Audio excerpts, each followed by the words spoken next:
My sister kicked me out while I was pregnant, and my parents took her side. So I stopped paying their mortgage. And hey there, I'm a 33-year-old woman raising my lovely 5-year-old daughter on my own.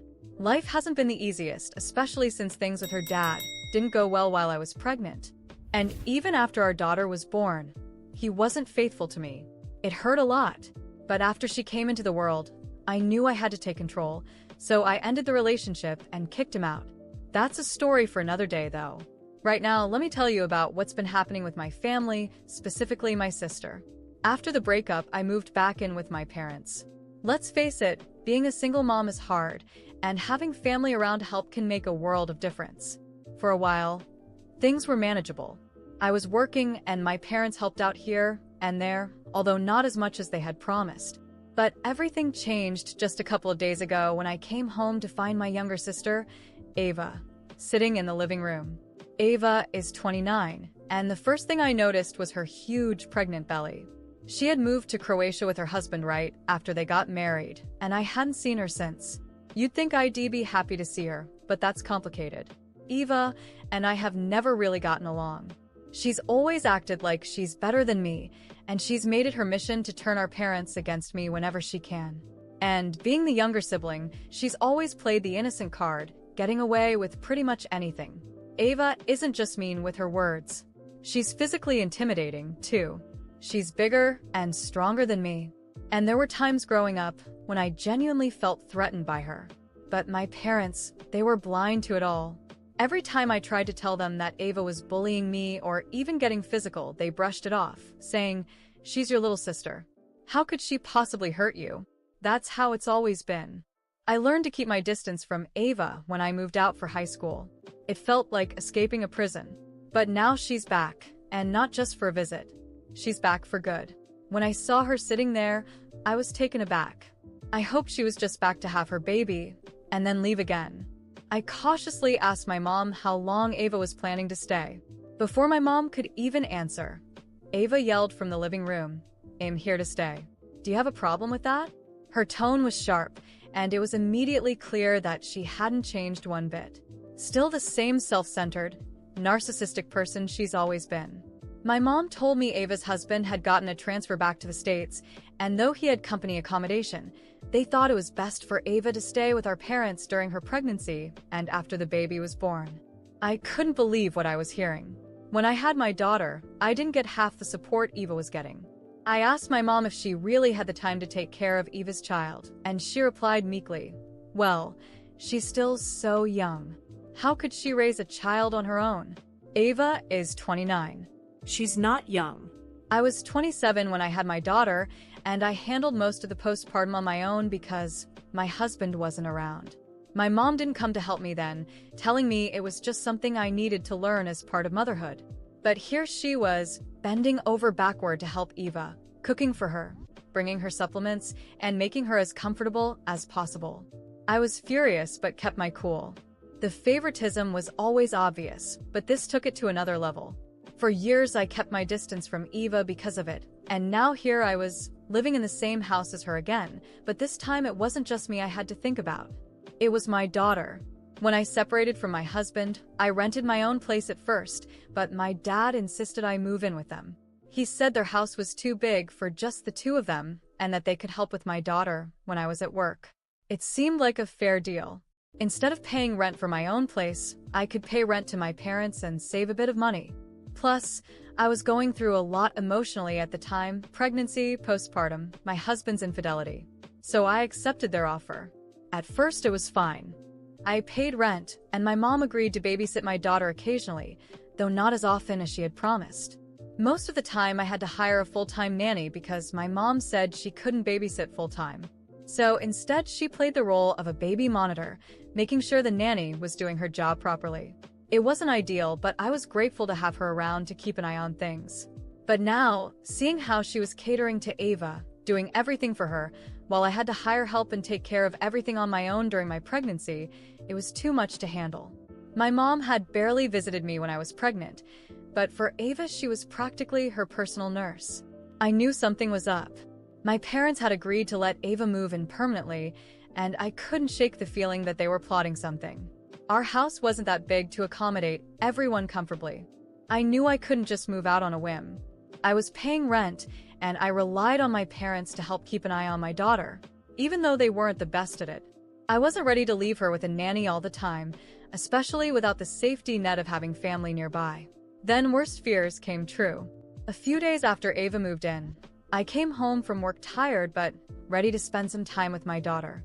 As soon as I pulled into the driveway, something felt off. My heart sank when I saw my stuff, suitcases, boxes, and bags, sitting on the front porch. And there, sitting on the steps next to the pile, was my daughter. She was hugging her knees, looking small and scared, waiting for me. I rushed over, trying to keep my voice steady. "What's going on, sweetie?" I held her tightly, feeling my heart sink and my stomach churn with anger and disbelief. My daughter was terrified, and I had to stay strong for both of us, even though everything inside me was falling apart. I took a deep breath, trying to gather my thoughts as I stroked her hair and helped her stand. With blood boiling, I grabbed our belongings and marched into the house, determined to find out what was going on. As soon as I opened the door, there she was, Ava, sprawled out on the couch, a smug grin on her face, eating like nothing had happened. My mother was in the kitchen, pretending she hadn't noticed anything, and my father sat in his armchair, glued to the TV, as if my daughter and I didn't exist. "What is this?" I demanded, my voice low but seething with rage. "Why is my stuff outside?" Ava chuckled sarcastically, not even looking up from her phone. "We needed more space. It's not like you're irreplaceable." My mom emerged from the kitchen, drying her hands on a dish towel, her voice colder than I ever thought possible. "You always knew you couldn't stay here forever. Ava's pregnant and needs peace and space. You're an adult, sweetheart. You'll figure it out." It felt like a punch to the gut. I'd been paying rent, helping around the house, and now they were tossing me out without a warning. "You're kicking me out?" I asked, my voice trembling. "Me and my daughter? After everything I've done for you?" "Ava needs support," my father muttered, not even glancing in my direction. "And that's what we're doing." Ava, of course, was loving every second. The smug look on her face made me sick. She'd gotten exactly what she wanted, me out of the picture, as if I were nothing but a burden. I knew there was no point in arguing. They wouldn't listen to reason, and any plea for fairness would fall on deaf ears. I took my daughter's hand, grabbed our things, and walked out of the house I once thought was a home. But I wasn't going to let this go. In the following days, I contacted the bank to inform them that I would no longer be paying the mortgage on my parents' house. The loan was in my name, and without my money, they'd be in trouble. At the same time, I hired a lawyer to make sure they couldn't legally evict me without proper notice, adding more complications for them. Meanwhile, I found a small apartment to rent. It wasn't much, but it was ours. And my daughter could finally sleep peacefully, without the fear of being kicked out again. A few weeks later, the inevitable happened. My parents received notice that their house was going into foreclosure. My mom called me, hysterical, begging me to reconsider. She said I was being cruel, that Ava couldn't handle so much stress during her pregnancy. Stress? I laughed bitterly. "And what about what you did to me and my daughter?" "That didn't matter." There was silence on the other end of the line, as if she finally realized the weight of what they'd done to us. But it was too late. I was done. Ava tried reaching out too, but I ignored every text, every call. They were reaping what they had sown. In the end, the house was sold, and my parents had to move into a small apartment. Ava and her husband were forced to live on their own, without the luxury they had expected. As for me, I moved forward. I found a better job, saved money, and built a new life for my daughter and me. It was just the two of us now, and that was more than enough. And whenever anyone from the family tried to guilt-trip me or ask for help, I would smile and say calmly, "You made your choices. Now live with them." And that's how I found my peace and proved to everyone that no one walks all over me and gets away with it. The months passed, and with each day, I felt the weight of the past melt away as I rebuilt my life. My apartment wasn't big, but it was cozy, and most importantly, it was ours. My daughter thrived in that safe, loving space. Without the pressure from my family, I found a peace I never thought possible. The silence was therapeutic, and the certainty that no one could humiliate me again gave me strength. Slowly but surely, I started to smile for real. I found a new job, one that paid better and offered the flexibility I needed to care for my daughter. I saved up, and before long, I moved us into a larger apartment in a quiet neighborhood with a good school nearby. For the first time in years, I felt hopeful about the future. I was at peace, but I couldn't avoid hearing bits and pieces about what had become of my parents and Ava. They were hitting rock bottom, and to be honest, I felt no pity. After losing their house, my parents moved into a modest apartment in a less-than-ideal part of town. My dad's pension barely covered the bills, and my mom had to take a job as a cashier at a pharmacy to make ends meet. Her arrogance quickly faded when she realized she would have to fight to survive. As for Ava, things were even worse. Without the luxury and support she expected, she faced a harsh reality. Her husband didn't take kindly to the stress of being their sole provider, and they fought constantly. Ava thought that moving back to the US would be a blessing, but soon discovered that things wouldn't be as easy as she imagined. With my parents struggling, Ava had to care for her baby on her own. And, unsurprisingly, after just a few months, her husband walked out. She was abandoned, just as I had been, but the difference was she never knew how to be strong on her own. Instead of rising to the challenge, Ava wallowed in self-pity, flooding social media with posts about how unfair life was and how everyone had let her down. She pushed away her friends, blocking the ones who tried to help. Unlike me, Ava didn't have the strength to start over.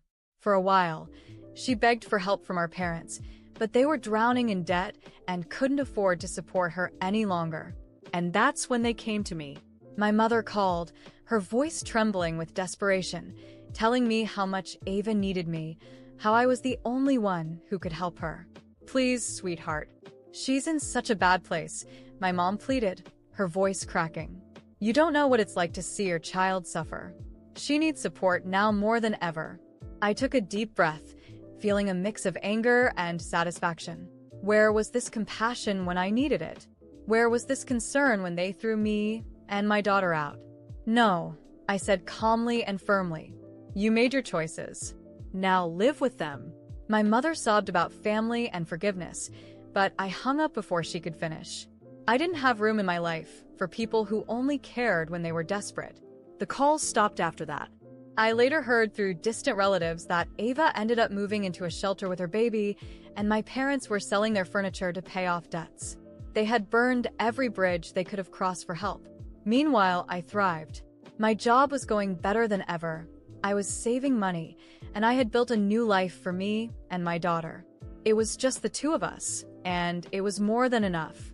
I went back to school, took classes, and threw myself into hobbies I never had time for before. With every new achievement, I felt myself becoming the person I was meant to be before all the chaos. On weekends, my daughter and I explored parks, museums, and took small trips to new places. We didn't need much, just each other and the certainty that the worst was behind us. Seeing her eyes light up with happiness made me realize that all the pain had been worth it because, in the end, we emerged stronger. Sometimes, I would reflect on the past, but not with sadness or anger. Instead, I felt grateful that they had thrown me out because it forced me to discover my own strength, grateful for the betrayals because they taught me never to settle for less than I deserve, and, most of all, grateful that I found the courage to leave behind those who never valued me. Ava, my parents, and everyone else who wronged me were now struggling to survive, while I flourished. And me? I didn't offer them a single crumb of help. Not even a polite, "I'm sorry." Life has a funny way of paying people back, and I learned that the best revenge is living well and in peace. And so, I moved forward, each day lighter and happier, while those who had tried to break me dealt with the consequences of their actions.